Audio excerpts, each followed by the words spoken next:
Paris, pour moi, c'est là où les choses se passaient en France. Dans mes ambitions, il y avait la case « je me prouvais de quoi je suis capable » côté businesswoman. Mais il y avait aussi « je veux rentrer et compter chez moi, en Corse ». Bonjour à toutes et à tous, on est vraiment ravis avec Anna de vous retrouver pour une nouvelle saison et un nouvel épisode de Ciao Paris, le podcast qui booste votre changement de ville et de vie. Je m'appelle Valérie Bohin, j'ai créé le podcast en 2020 pour m'aider à déménager et je vis désormais près de Toulouse. Merci Ciao Paris. Je suis Anna Naoum, je suis décoratrice. Depuis 1 an, je co-anime le podcast parce que j'aimerais bien quitter Paris pour le Pays Basque. Je flippe, mais je fais avancer mon projet grâce aux rencontres toujours étonnantes, émouvantes et utiles qu'on partage avec vous un jeudi sur 2. Vous aussi, vous rêvez de quitter Paris, mais ça vous fait peur. Vous ne savez pas par où commencer. Oui, c'est ça comme moi. On dirait que t'es coincé dans le placard d'Harry Potter. Mais je suis coincée. Ouvrez-moi la porte. Si comme Anna, vous êtes dans cette situation, de ce moment où vous prenez conscience qu'il faut bouger, mais que vous ne savez pas par où commencer, à votre installation, en passant par l'organisation du déménagement, on est là. Alors, pour être sûr de recevoir les prochains épisodes, abonnez-vous à Ciao Paris sur votre plateforme d'écoute. Et pour encore plus de ressources et de conseils, inscrivez-vous à notre newsletter ensoleillée. Oui, on sait Valérie, le lien est dans la description de l'épisode. Mais j'allais le dire, figure-toi. Allez, C'est parti pour le ciao du jour. Aujourd'hui, c'est un épisode très particulier pour moi, car je l'ai enregistré dans les montagnes corses, au-dessus de Porto Vecchio, là où j'ai grandi. J'y ai retrouvé Stéphanie, qui comme moi est venue à Paris pour se réaliser professionnellement lorsqu'elle avait une vingtaine d'années. Je vous laisse donc avec cette nouvelle histoire, ce nouveau départ, celui de Stéphanie, 40 ans, qui a quitté Paris en 2013, après y avoir passé 10 ans, pour rejoindre Bastia en Corse. Aujourd'hui, je suis à Bavela, qui est un col de montagne au-dessus de Porto Vecchio en Corse. Et je vais rencontrer Stéphanie Vanov, avec qui j'étais à l'école, qui a fait ses études à Paris, a vécu 10 ans là-bas. Et donc là, je suis dans le village de Bavela et je cherche sa maison. Évidemment, c'est un endroit où le téléphone ne passe pas. C'est là. Ah, merci. Il y a un mot sur la porte et il y a écrit « Valérie, c'est ici ». Oh, tu dormais et je t'ai réveillée. Je me réveille là, quelle heure il est 20. Je suis réveillée à 20. Voilà. Pour te dire j'ai 10 minutes pour me réveiller, ben non, je suis là. Tiens, prends le fauteuil de mamie. Oh, merci. Là, on est sur la petite terrasse de Stéphanie devant la maison, face aux aiguilles de Bavela. Tiens, on a un beau spectacle. Il y a les Panarici, il y a cette chaîne de montagnes majestueuse avec la lumière sur le granit et la verdure, beaucoup de verdure et cette espèce de brume de chaleur comme ça en été qui rend les choses un peu plus floues, un peu plus loin. Et toi, à quelle fréquence tu montes ici? À peu près tout l'été, presque un mois en août, et puis les week-ends, le reste du temps, entre juin et fin octobre.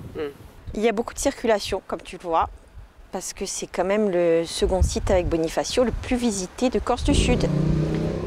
Voilà, mais c'est un endroit un peu spécial, Bavela. Pourquoi? C'est un peu à la croisée des chemins. Il y a beaucoup de gens de nos jours qui viennent à Bavela 2 jours par-ci. Mais nous, la famille, on est très implantés à Bavela. Quand ma mère, mes tantes et oncles étaient enfants, ils montaient en avril ou en mai et ils restaient jusqu'à fin octobre. C'était vraiment mi-temps. Hein. Toujours aujourd'hui, tu vois, là, d'affilée, toutes les maisons accrochées, là, c'est mes cousins germains, oncles et tantes. On vit un peu en communauté l'été ici. C'est très sympa. Mais c'est vrai qu'à l'époque, c'est ce qui se faisait, parce que c'est lié aux transhumances. Oui. C'était dès les premières chaleurs, toutes les familles montaient avec les troupeaux, oui. et vous avez gardé... Exactement. Et d'ailleurs, le chemin de transhumance entre Conques à Bavela est devenu le GR20, la dernière étape. Voilà. À vol d'oiseau, c'est proche, mais il y a quand même 3 montagnes à monter et descendre. Hein.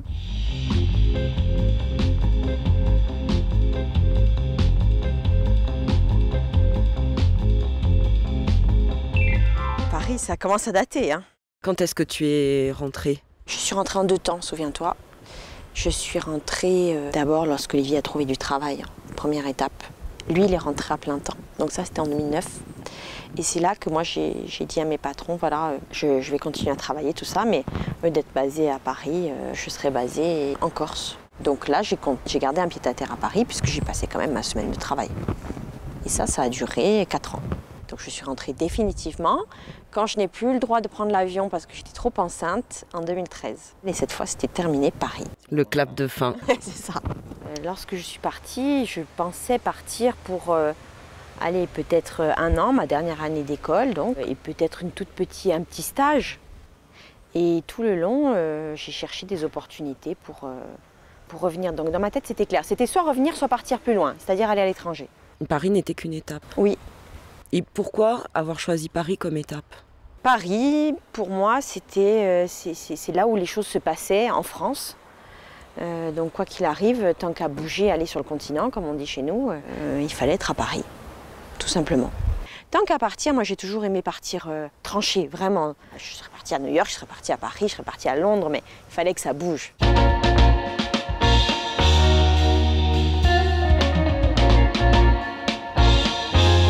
Alors quand je débarque à Paris, j'ai pas trop le temps d'organiser mon débarquement à Paris parce que je suis en plein dans ma saison estivale, ici à Bâville au restaurant. Je travaille tous les jours avec mon cousin comme souvent. Et du coup, pour me rassurer, je reprends le studio d'une amie qui revient de Paris. Donc je débarque dans un appart dans le 8e arrondissement à Saint-Augustin, qui n'est pas du tout le quartier que j'aurais choisi si j'avais été prospectée et regarder les quartiers, parce que c'était un quartier d'affaires où vraiment le week-end c'était mort, il n'y avait même pas une boulangerie ouverte, c'était un peu la déprime.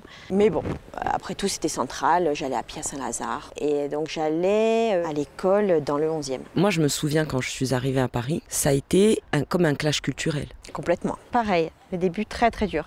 Qu'est-ce que tu ressens dans ce quotidien parisien, dans cette grande ville qui est nouvelle pour toi Un peu d'agoraphobie quand même, hein. Tant et si bien que j'avais du mal à me motiver de temps en temps à faire des choses le week-end. J'avais besoin de m'enfermer parce que chez moi, pour être seule, ça je m'y attendais pas en fait.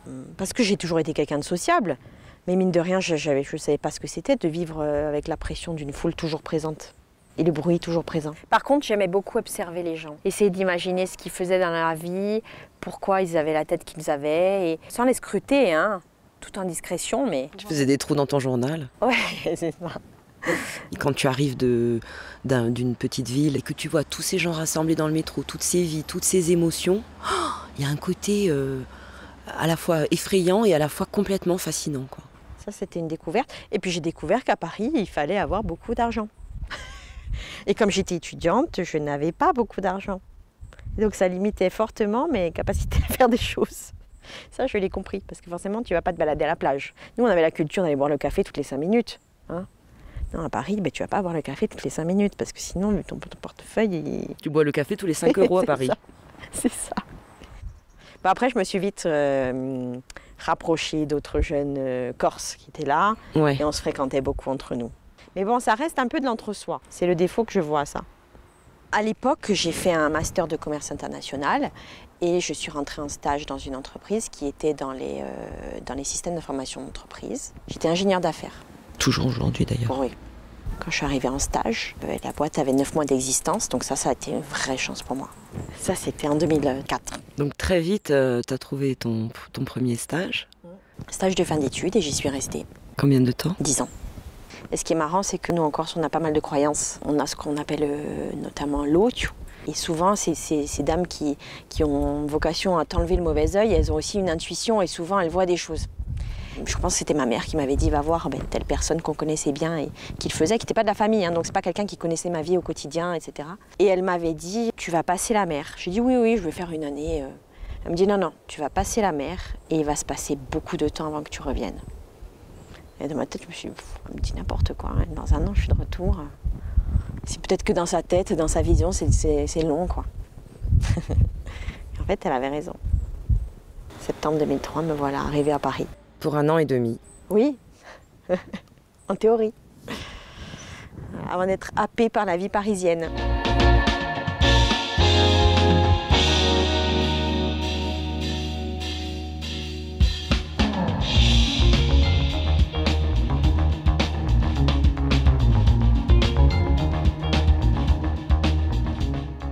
J'avais j'avais ce fantasme quelque part. Un peu de femme d'affaires, c'était vraiment quelque chose que j'idéalisais, qui était très très éloigné de mes milieux familiaux. Ma maman était institutrice au village, mes tantes, elles, pour la plupart, elles ne travaillaient pas. Et c'est vrai que j'ai toujours eu ça un peu dans un coin de la tête, sans trop savoir ce que je voulais faire. Mais à la base, quand je suis arrivée à Paris, oui, je me suis mise au tailleur et tout ça, mais c'était pas pour jouer à la femme d'affaires tant que ça, c'était parce que j'étais dans un milieu où pour être crédible, il fallait déjà être une femme, c'était pénalisant. Provinciale, jeune et une femme, c'était triple pénalité. Donc c'était brushing, ça a été tailleur pour me vieillir un peu. Et après, pour le côté femme, ça a été vraiment me professionnaliser dans le discours, avoir un maximum de technicité dans mon discours. Alors nous, les entreprises pour lesquelles on travaillait, c'était beaucoup de grosses PME de province et c'est souvent une société familiale. Donc c'est une ambiance quand même assez à l'ancienne, on va dire. Et il m'est arrivé d'être en réunion avec un collègue qui n'était pas plus vieux que moi, mais qui était un homme. Et moi, poser question au directeur général de l'entreprise. 90% du temps un homme et 90% entre 40 et 60 ans, on va dire. Et puis je pose la question et il répond en regardant mon collègue. Ça, c'est beau, ça. Ça me plaît. Et dans ces moments-là, qu'est-ce que tu fais? Je ronge mon frein. Ou alors ce que je faisais quand j'étais vraiment dans des réunions très très pourries, je me voyais sur ma terrasse ici. Ah oui, téléportation mentale en Corse. Ouais, à Baville. Toujours à Baville. Les images de Baville, les images du fleuve, les images de racines de pin dans les rochers, c'est ce qui me... C'est là que je me réfugiais. C'est marrant. Toi aussi ouais, c'était vraiment mon refuge mental. C'est ça. Ça l'est toujours d'ailleurs. Hein. Et les odeurs de pain comme ici, mais beaucoup les odeurs de nez. Puis quand on descend là en contrebas à la rivière, j'espère on aura le temps d'aller tout à l'heure, toi et moi. J'espère. C'est vraiment très très prenant. C'est proche de la menthe sauvage, de la sauge. Et c'est endémique. Ça, c'est vraiment ma Madeleine de Proust.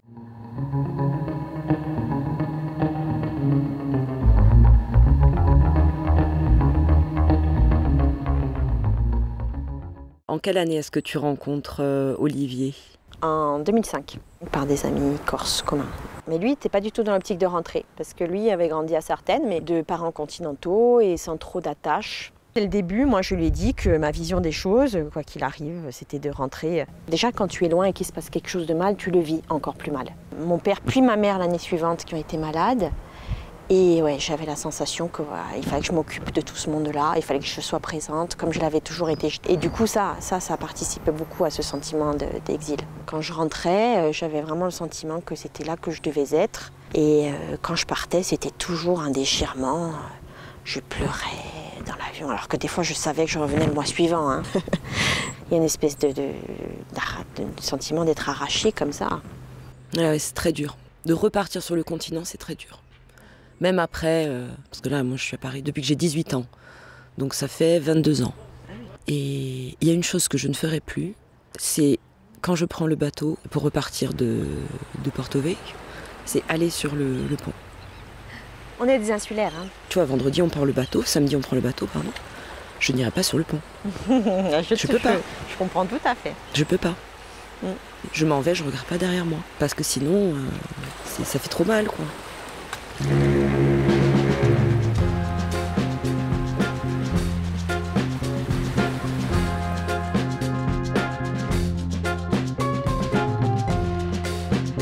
Mais après, à un moment donné, tout le monde a commencé à rentrer. Alors là, ça commençait à mettre un peu la pression. Hein. Parce que rentrer, c'est quelque chose, c'est réussir à rentrer. Pour faire quoi, tu vois? Grande question. Très grande question. Parce que j'étais quand même dans une carrière où en revanche je m'éclatais. Et plus ça avançait, plus c'était génial. Et plus ça avançait, plus j'avais peur. Parce que tout le monde me disait, et je me le disais moi aussi, tu ne vas pas réussir à renoncer. Parce qu'il y avait de l'argent, parce qu'il y avait, pas de la gloire, mais une espèce de reconnaissance. Tu as des chasseurs de tête qui t'appellent tous les mois, tu vas dans des belles soirées, tu prends goût à tout ça, à avoir les moyens, à sortir sans te poser des questions, et tu te dis... À quel moment je vais accepter de dire stop, sachant qu'il y aura un renoncement sur tous ces plans? Toi qui en plus avais des ambitions professionnelles... Oui, j'avais vraiment un besoin de me prouver des choses professionnellement. Et puis je vivais pour mon travail, c'est-à-dire que je travaillais le soir, je travaillais le week-end. Vraiment, c'était très très prenant. Et du coup, j'avais cette double pression de me dire je veux rentrer, mais est-ce que je vais réussir à passer le pas? J'ai toujours su en revanche que je n'allais pas partir pour aller... de l'avant dans ma carrière professionnelle en Corse. Ça, c'était hautement improbable. Voilà. C'était forcément dans mon esprit un renoncement. Bon, de toute façon, c'est sans illusion là-dessus, hein. Malheureusement. Malheureusement, moi c'est ce qui m'a toujours retenu de rentrer. J'étais un peu comme toi, j'avais pas de réseau quand je suis arrivée à Paris et ma place dans les médias. Ouais, tu te l'es faite. Je me la suis faite. De ton front. Ouais. Sauf que moi, dans mes ambitions, il y avait la case, je me prouvais de quoi je suis capable, côté businesswoman, mais il y avait aussi, je veux rentrer et compter chez moi, en Corse. Je dis pas que je vais faire grand-chose, mais en tout cas, ça faisait partie d'essayer. Donc le retour en lui-même faisait partie des ambitions quelque part. C'était une autre ambition. C'était un silo parallèle. Donc c'était une manière d'aller prendre des choses, les absorber pour rentrer et se démarquer. Les années passent, je vois rien qui me permette de rentrer. Est-ce que je vais y arriver? Mon père retombe malade, il décède en 2009. Je organise un voyage parce que j'avais besoin de prendre l'air, on va pas très loin. Je me souviens, on est allé en Normandie, en Bretagne. Et là, pendant le voyage, Olivier a un coup de fil disant qu'il avait le poste en Corse 3 mois plus tard. Ça, c'est vraiment un mois après la mort de mon père. Donc, waouh! C'est là que je vais voir mon patron, qui lui a des attaches en Corse aussi, hein, donc ça facilitait un peu les choses. Et je lui dis, voilà, je vais vous rendre ma jolie mini de fonction. J'ai calculé, le prix des allers-retours résidents, c'est équivalent au loyer de la mini avec les... Donc ça ne va pas vous coûter plus cher. Je vais me garder un pied-à-terre à mes frais à Paris. Et sachez que voilà, je continuerai à faire mon job normal, mais à partir de Corse. Je fais mon job, mais le truc, c'est que je rentre le vendredi soir et j'arrive le lundi matin, de la tolérance sur l'heure par rapport à l'avion, quoi. C'est tout. Il ne fallait pas faire une réunion à 8h30 le lundi matin, quoi. Parce qu'à l'époque, le télétravail, c'est pas non plus un usage qui est très répandu. Ah non, clairement Là, pas. aujourd'hui, on est post-confinement. Il n'y a pas de difficulté pour toi par rapport à cette question? Non, parce que je travaillais partout, quoi qu'il arrive. Moi, je travaillais dans le train, je travaillais dans les aéroports. Donc, qu'est-ce que ça changeait, un avion de plus ou de moins? Le poste d'Olivier était régional, donc il pouvait être soit à Bastia, soit à Ajaccio. Donc on choisit de se baser à Bastia. Bon, il y a plusieurs raisons qui nous orientaient vers Bastia. Mon père vient de décéder, on passait beaucoup de temps avec ma mère ici, soit à Bavela, soit à Conques. Et du coup, c'était plus facile d'accès. Et donc ces années-là, combien de temps est-ce qu'elles durent? 4 ans, de 2009 à 2013. Ça, c'était des années très très sympas. Parce que la vie parisienne, c'était très différent, sachant que je rentrais le week-end. C'était bizarre aussi pour notre couple, parce que du coup, on n'était plus ensemble. Et c'était plutôt positif, en fait. Ça a ce bon côté de la semaine, on fait chacun un peu sa vie, et on se retrouve pour les bons moments le week-end. Paris, on avait laissé notre appart. Mais du coup, je me suis retrouvée dans une chambre de bonne, un peu comme une vie d'étudiante. C'est-à-dire que tu n'as pas beaucoup d'entretien, tu ne restes pas dans tes 7 mètres carrés, hein, donc tu sors. Tu avais combien de mètres carrés? 7. Ouf. Tu fais ta vie de célibataire et puis le week-end, tu retrouves à la fois ta vie familiale, tes racines et ton mec. C'était trop bien. Tu arrives, tu te poses le vendredi soir à Bastia, tu fais la route et tu te réveilles le matin à Bavela avec ce panorama-là. Donc tu te sens un peu la reine du monde.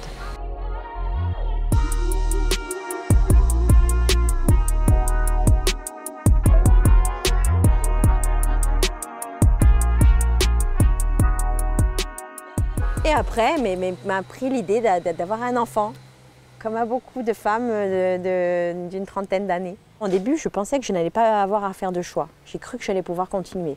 J'avais même pas mal avancé avec mon employeur là-dessus, c'est-à-dire que il m'avait proposé d'être associé dans l'entreprise, donc c'était un gros pas en avant.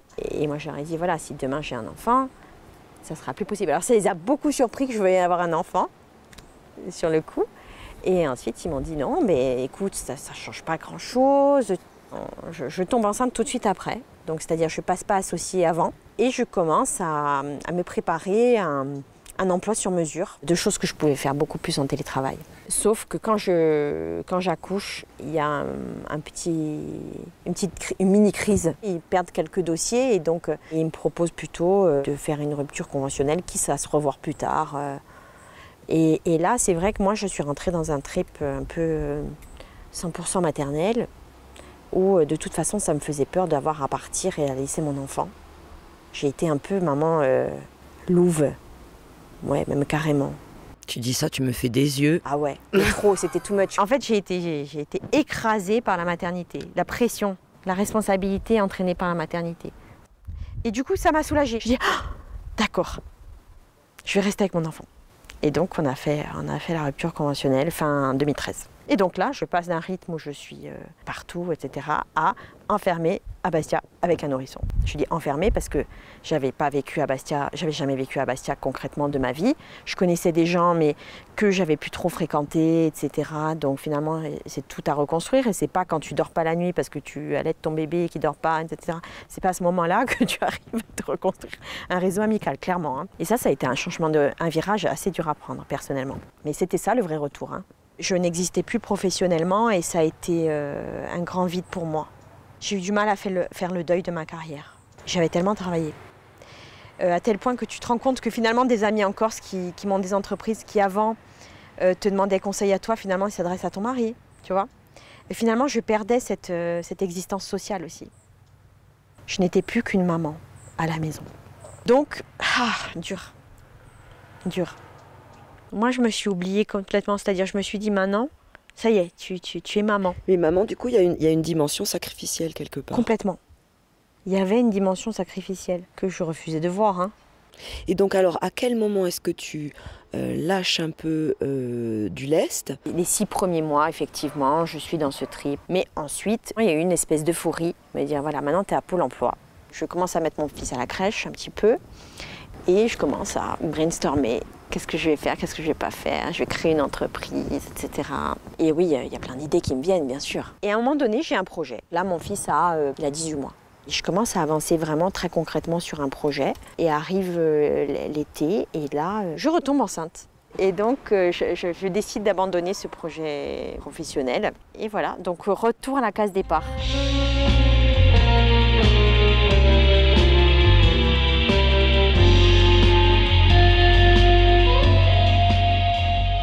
Ce qui a été salvateur pour moi, ça a été de recommencer à travailler. Je ne fais pas vraiment de recherche active, mais les gens autour de moi savent que je suis à l'écoute. Et donc il se trouve que là, il y a 2 opportunités qui se chevauchent au même moment. D'enseigner à l'école de commerce de Bastia. Bon, c'était du temps partiel, mais c'était un moyen de se remettre aussi le pied à l'étrier. Et en même temps, le poste que j'occupe actuellement à l'incubateur d'entreprises innovantes de Corse. Je suis ingénieure d'affaires chez Initia à Bastia. C'était génial de reprendre le travail, de me séparer un peu de mon second fils, de mettre de la distance, de ne pas être toute la journée avec lui parce qu'il me rend des chèvres complètement. Et de me réinsérer professionnellement, localement, ça a été un épanouissement extraordinaire. En plus, j'ai la chance de travailler avec des gens super. Tout de suite, je me régale. Dans le boulot, où je suis hyper autonome, je peux prendre des initiatives, le top. Et c'est quoi le rôle d'Initia? Alors Initia a pour rôle d'accompagner l'émergence d'entreprises innovantes en Corse. Donc globalement c'est les startups, c'est un terme assez galvaudé maintenant. La start-up. Voilà, la fameuse. Hein. Donc finalement, ton deuxième objectif est rempli aussi. Alors après, on peut toujours aller au-delà, etc. Mais en tout cas, je fais quelque chose qui a un sens pour le développement de la Corse, pour ce que sont mes idéaux personnels aussi, puisque j'ai cet attachement à cette terre et à ce que les choses aillent de mieux en mieux ici. Et ouais, prouver qu'on peut faire les choses et qu'on n'est pas plus bête qu'ailleurs, ça a toujours fait partie de ce que je voulais faire en Corse.